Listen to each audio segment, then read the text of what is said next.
Hello boys and girls, my name is SidAlpha, and today we're going to review a video game that came out on May 12th by the name of Goliath.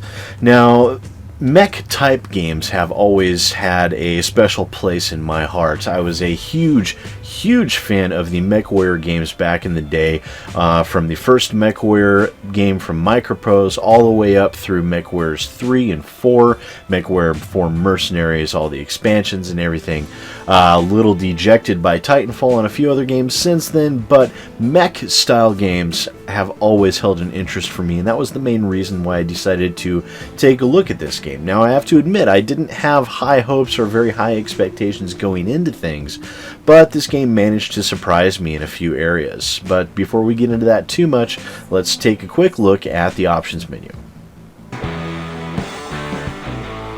And here we are at the main screen. I decided I wanted to show you guys the main screen real quick because this main title here, what it depicts in the background and the foreground here really shows off the character of the game and shows what the developers were intending with this game when they were going into it, which is a giant mech here fighting off these super huge giant monsters that dwarf even the mountains themselves. But let's go over here to the options menu. Very basic. We have graphics quality, which is lowest, low, normal, high, or ultra. No real idea on what that entails. Full screen on or off. Screen resolution, all the resolutions, including 4K, which is very nice to see.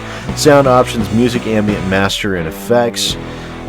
These scales range from 0 to 10 in levels, and that's all there is. So a very bare bones options menu, and I was hoping to see something a little bit more robust than what we got here. This is Goliath. Goliath is an action-adventure game with crafting and RPG elements, and to be honest, is a game that I went into not expecting much of, as I said before. However, the concept was interesting enough to draw me in to take a look.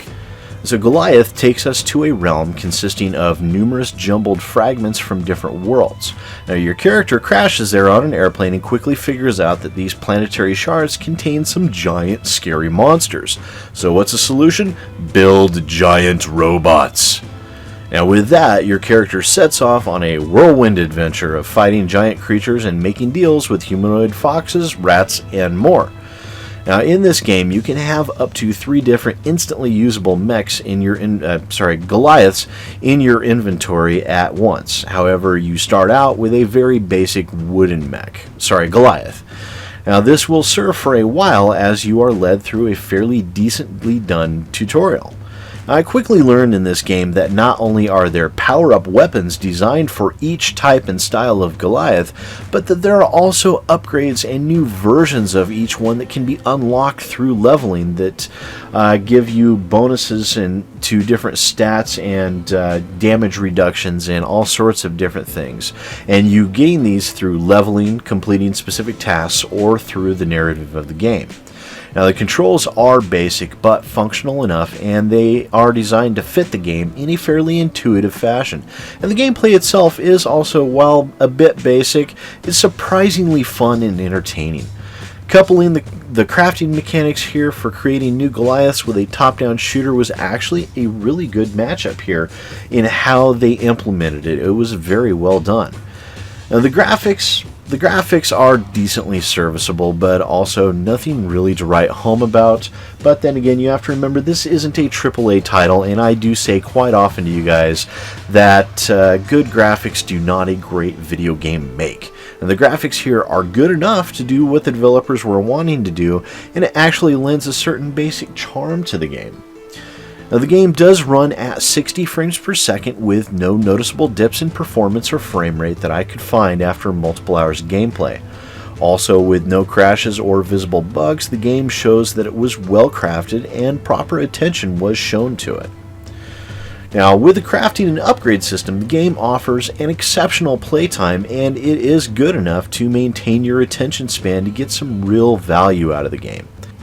Before we wrap up though, I do have to talk about the story. Now the story starts you off with the typical stranger in a strange land style motif where you're attempting to rescue a friend. And as you progress, you come across multiple factions and you can choose which ones to side with. And that offers some customization in your experience and helps increase the replayability factor.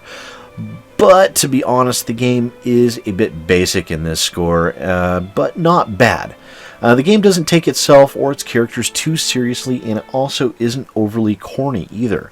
It strikes a really good balance between the two, and I was glad to see that they didn't try too hard to go one way or the other.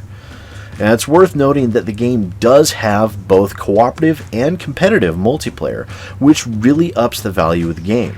And to be honest, I was willing to recommend the game based on the single-player content alone, but the multiplayer components are a big amount of icing on the cake, especially the cooperative component, which is something I really enjoy. So that was a look at Goliath. It was released on Steam on May 12th and is currently $20 or your original equivalent, and it is worth every penny, guys. The game strikes just the right chord and it really delivers. If you're all interested, then you can rest assured that you won't be making a bad purchase with this one. So once again, boys and girls, thanks for watching. I am SidAlpha, and I will see you next time. Hi there, boys and girls, thanks for checking my video out. If you liked what you saw, don't forget to hit that like button and maybe even that subscribe button. Trust me, it works really good. Don't forget to share with your friends, and if you're interested in following me on Twitter and Facebook, the links for that are in the description down below. I also have a Patreon if you're interested in helping to support the growth of my channel, and the link for that is down below as well. And once again, thanks for watching and supporting my channel, guys. I really appreciate it.